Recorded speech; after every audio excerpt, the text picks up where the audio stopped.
আসসালামু আলাইকুম। আজকে আমরা ইংরেজি গ্রামারের অত্যন্ত গুরুত্বপূর্ণ একটি টপিক নিয়ে আলোচনা করব, যেটি হচ্ছে হেড ওয়ার্ড। এই হেড ওয়ার্ডকে অনেক সময় ক্যাচ ওয়ার্ডও বলা হয়ে থাকে।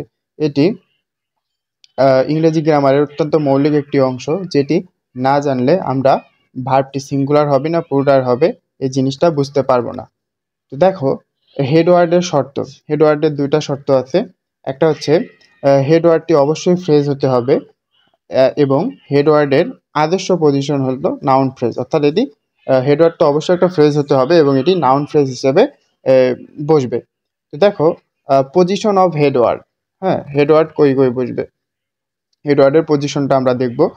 হেডওয়ার্ড প্রিপজিশনের পূর্বে বসবে। প্রথমটা হচ্ছে হেডওয়ার্ড প্রিপজিশনের পূর্বে বসবে। আরেকটা দেখো অ্যাপোস্ট্রফি এস এর পরে বসবে। এখন অ্যাপোস্ট্রফি এস হচ্ছে এই দেখো উপরে যে কমার মতো, এটাকে বলা হয় অ্যাপোস্ট্রফি এস। তো অ্যাপোস্ট্রফি এস এর পরে বসবে হেডওয়ার্ড। আরেকটা দেখো ডিটারমিনারের পরে বসবে হেডওয়ার্ড। তো ডিটারমিনারের ক্লাসটা যদি তোমরা করে না থাকো, তাহলে আমি হচ্ছে পিন কমেন্টে এবং ডেসক্রিপশন বক্সে লিঙ্ক দিয়ে দিব, ওটা আগে করবা। ওই ক্লাস করার পরে তারপরে এটা দেখবা, তাহলে বুঝতে অনেক সুবিধা হবে। ওই ক্লাস না করলে কিন্তু এটা অনেকটা অসুবিধা হবে তোমাদের বুঝতে। এরপরে দেখো, তাহলে ডিটারমিনারের পরে বসবে হেডওয়ার্ড। এরপরে ডিটারমিনার প্লাস মডিফায়ার, অর্থাৎ মডিফায়ার কিছুই না, মডিফায়ার হচ্ছে একটা অ্যাডজেক্টিভ। সো ডিটারমিনার প্লাস অ্যাডজেক্টিভের পরে বসবে হেডওয়ার্ড। তো দেখো, এই চারটা পজিশনের বিস্তারিত এখন আমরা জানার চেষ্টা করব। প্রথমেই দেখো, প্রথমটা হচ্ছে প্রিপজিশনের পূর্বে। প্রিপজিশনের পূর্বে, তাহলে হেডওয়ার্ডটা আমার প্রথম পজিশনটা কি, প্রিপজিশনের পূর্বে আমার হচ্ছে হেডওয়ার্ড বসবে। তো এক্সাম্পলটা দেখো, the fate of many people is অথবা আর মিজারেবল। এখন দেখো, এখানে ভার্বটা ইজ হবে না আর হবে, এটা কেমনে বুঝবো? তোমরা অনেকে বলতে পারো যে ফেট অফ মেনি পিপল, আর মেনি পিপলটা ধইরা তোমরা হচ্ছে আর বসিয়ে দাও, তো এটা কিন্তু হবে না। তো আমার ভার্বটা বসাতেই হবে হেডওয়ার্ডকে খেয়াল রেখে। হেডওয়ার্ড দেখো এখানে কোনটা, এখানে মেনি পিপল হেডওয়ার্ড হবে নাকি দ্য ফেট হবে হেডওয়ার্ড? আসলে এখানে হেডওয়ার্ড হচ্ছে দ্য ফেট, কারণ দেখো প্রিপজিশনের পূর্বে হেডওয়ার্ড বসে। তো দেখো এখানে কিন্তু সাবজেক্ট হচ্ছে the fate of many people, কিন্তু হেডওয়ার্ড হচ্ছে দ্য ফেট। যেহেতু দ্য ফেট হচ্ছে সিঙ্গুলার, এই জন্য আমার ভার্বও সিঙ্গুলার হবে। সো আমরা ভার্ব দেবো এখানে is. So the fate of many people is miserable. তো আরেকটা জিনিস খেয়াল করো, সাবজেক্ট কিন্তু অনেক বড় হইতে পারে, তবে হেড ওয়ার্ড হয় ছোট ছোট বা খণ্ড খণ্ড অংশ। এরপরে দেখো, the condition of you is অথবা আর রিয়েলি সিরিয়াস। এখন দেখো, এখানে হেড ওয়ার্ড কোনটা, দ্য কন্ডিশন না ইউ? এখানে হচ্ছে হেড ওয়ার্ড হচ্ছে দ্য কন্ডিশন, কারণ দেখো প্রিপজিশনের পূর্বে বসছে। তো এখানে হেড ওয়ার্ড অনুযায়ী, যেহেতু হেড ওয়ার্ড হচ্ছে তোমার সিঙ্গুলার, সেহেতু আমার ভার্ব হবে সিঙ্গুলার, এখানেও হবে ইজ। তো আশা করছি আহ, আহ, প্রথম যে পজিশন এইটা বুঝতে পারছো। এখন দেখো, এখন দুই নাম্বার কি বলছে দেখো, অ্যাপোস্ট্রফি এস এর পরে। অ্যাপোস্ট্রফি এস হচ্ছে এই দেখো কমাটা যখন প্রমোশন পেয়ে উপরে ওঠে তখন এটাকে বলা হয় অ্যাপোস্ট্রফি এস। তো সরি, এটা শুধু ফান করার জন্য। এইরকম উপরে যে কমাটা দেওয়া থাকে এটা হচ্ছে অ্যাপোস্ট্রফি এস। অ্যাপোস্ট্রফি এস এর পরে কিভাবে বসে দেখো, দ্য এক্সাম্পল দেখো। দেখো, জনস সরো ইজ অথবা আর নট ফরগেটেবল। এখন দেখো, এখানে হেডওয়ার্ড কোনটা, জনস না সরো? অবশ্যই সরো, সরি এখানে একটা এস হবে, সরোস। তাহলে দেখো, যেহেতু জন সরোস ইজ অথবা আর নট ফরগেটেবল, এখানে হচ্ছে তোমার হেডওয়ার্ড যেহেতু অ্যাপোস্ট্রফি এস এর পরে সরোস। দেখো সরোস হচ্ছে প্লুরাল, এই জন্য আমার ভার্ব হবে প্লুরাল, তখন এখানে হবে are. So John sorrows are not forgettable. এরপর দেখো, the previous actors performance was অথবা were not were good enough. এখানে দেখো অ্যাক্টরস, এখানে হচ্ছে আমার সাবজেক্ট কিন্তু দ্য প্রিভিয়াস অ্যাক্টরস পারফরমেন্স, কিন্তু আমার হেড ওয়ার হবে শুধু পারফরমেন্স। সো পারফরমেন্স যেহেতু এখানে সিঙ্গুলার, আমার ভার্ব হবে সিঙ্গুলার এবং এক্ষেত্রে হবে was. The previous the previous actors performance was good enough. তো আশা করছি বুঝতে পারছো। এরপরে দেখো, ডিটারমিনারের পর ডিটারমিনারের পর আমার হেডওয়ার্ড বসবে, এর পরের পজিশন। এক্সাম্পল দেখো, his prosperity his sorry his prosperity depend on his own activities.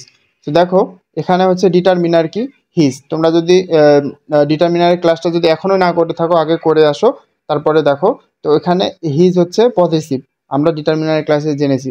So ডিটারমিনারের পর আমার বসবে হচ্ছে হেডওয়ার্ড। সো এখানে প্রসপারিটি হচ্ছে তোমার হেডওয়ার্ড, এবং যেহেতু এটা হচ্ছে সিঙ্গুলার, আমার ভার্ব হচ্ছে সিঙ্গুলার, ডিপেন্ডের সাথে একটা এস যুক্ত হয়েছে। আশা করছি বুঝতে পারছো। এরপরে দেখো দেজ পিকচার্স। সো এটা ডিটারমিনার, এখানে হচ্ছে আমার হেডওয়ার্ড হচ্ছে পিকচার্স। যেহেতু পিকচার্স হচ্ছে, এটা হচ্ছে হেডওয়ার্ডটি হচ্ছে প্লুরাল, আমার ভার্ব হবে প্লুরাল, দেখো এখানে ওই জন্য আর বসাইছি। So these pictures are very exclusive. ঠিক আছে, এখন দেখো 4 নাম্বার। 4 নাম্বার হচ্ছে ডিটারমিনার প্লাস মডিফায়ার এর পর, অর্থাৎ ডিটারমিনার প্লাস অ্যাডজেক্টিভের পর, যেটা মডিফায়ার এক ধরনের অ্যাডজেক্টিভ।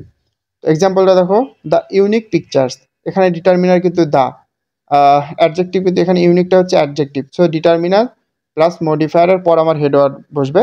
তো দ্য ইউনিকের পর এখানে পিকচার্স হচ্ছে আমার হেডওয়ার্ড, যেহেতু পিকচার হচ্ছে প্লুরাল আছে, সো আমার ভাবটা প্লুরাল হবে, এবং এখানে বসবে একটা are. So the unique pictures are design only for you. আশা করছি বুঝতে পারছো। এবার দেখো পরেরটা, মেনি ইন্টারন্যাশনাল অর্গানাইজেশনস।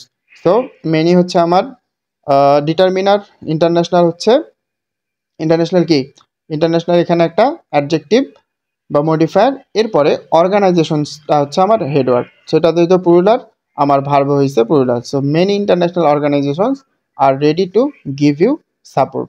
সো এই 4টা পজিশন আশা করছি বুঝতে পারছো। এই ক্লাসটা একবার না দেখে বারবার দেখবা, যেহেতু বারবার দেখলে বিষয়টা আরও ক্লিয়ার হতে পারে। যাদের কাছে হেডওয়ার্ড বিষয়টা নতুন, অবশ্যই এর সম্পর্কে তোমার ভালো জ্ঞান থাকা লাগবে, না হলে তোমার হচ্ছে রাইট ফ্রম আ ভার্ব বলো, সাবজেক্ট ভার্ব আর্গুমেন্ট, যে এই যে টপিকগুলো আছে কোনো কিছুই ভালোভাবে তুমি বুঝতে পারবে না। তো এই ক্লাসটা ভালোভাবে করবা। আর লাস্ট যে অংশটা, সেটা হচ্ছে এই হেডওয়ার্ড এবং সাবজেক্টের মধ্যে যে পার্থক্য বা সম্পর্ক আছে, এইটা একটু জানার চেষ্টা করি। দেখো হেডওয়ার্ড সর্বদাই ফ্রেজ হবে একটা, এবং এটা নর্মালি নাউন ফ্রেজ হয়, এটা আমরা শুরুতে বলছি। এখন সাবজেক্ট দেখো, সাবজেক্ট একটা সিঙ্গেল ওয়ার্ড হতে পারে, একটা ফ্রেজ হইতে পারে, নাউন হইতে পারে, শুধু নাউন ফ্রেজ হইতে পারে, অথবা প্রোনাউনও হইতে পারে। যেমন এক্সাম্পল দেখো, a Bangladeshi student is very dedicated to his own job. তো এখানে হেডওয়ার্ড কোনটা, দেখো হেডওয়ার্ড কিন্তু এখানে শুধু স্টুডেন্ট, কারণ কি এ কি একটা ডিটারমিনার, ডিটারমিনারের পর মডিফায়ার বা অ্যাডজেক্টিভ, তারপরে বসে হেডওয়ার্ড। তো এখানে স্টুডেন্টটা হচ্ছে হেডওয়ার্ড। তো এই জন্য আমি কিন্তু বাংলাদেশি স্টুডেন্ট, এখানে সাবজেক্ট হচ্ছে ভার্ব হচ্ছে ইজ বা singular subject, student singular, subject হচ্ছে ইজ। এরপরে দেখো, the problem in you has been found. তো এখানে এখানে হেডওয়ার্ড কোনটা, এখানে হেডওয়ার্ড কিন্তু দ্য প্রবলেম, দেখো প্রিপোজিশনের পূর্বে বসবে headword. The problem in you has been found, যেহেতু এটা হচ্ছে তোমার সিঙ্গুলার, আমার কিন্তু ভার্বও সিঙ্গুলার বসছে। এরপরে দেখো, কিন্তু Bangladesh is my birthland, Bangladesh is my birthland, এখানে সাবজেক্ট কিন্তু বাংলাদেশ। কারণ আমরা জানি সাবজেক্ট একটা, একটু আগেই দেখলাম সাবজেক্ট হচ্ছে একটা সিঙ্গেল ওয়ার্ডও হইতে পারে, এখানে কিন্তু বাংলাদেশ কখনো হেড ওয়ার্ডটা, বাংলাদেশ একটা সাবজেক্ট। এরপর দেখো, you can solve it, you can solve it, এখানে কিন্তু সাবজেক্ট হচ্ছে ইউ, ইউ ইউ একটা প্রোনাউন, তাহলে সাবজেক্ট প্রোনাউন হতে পারে, কিন্তু হেড ওয়ার্ড কখনো শুধু প্রোনাউন হতে পারে না। তো এই ছোট ছোট টপিকগুলো আশা করছি বুঝতে পারছো। আজকের ক্লাসটা অনেক ইম্পর্টেন্ট, সো তোমরা এটা মনোযোগ দিয়ে করবে অবশ্যই।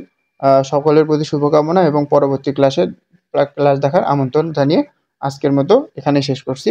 আল্লাহ হাফিজ, আসসালামু আলাইকুম।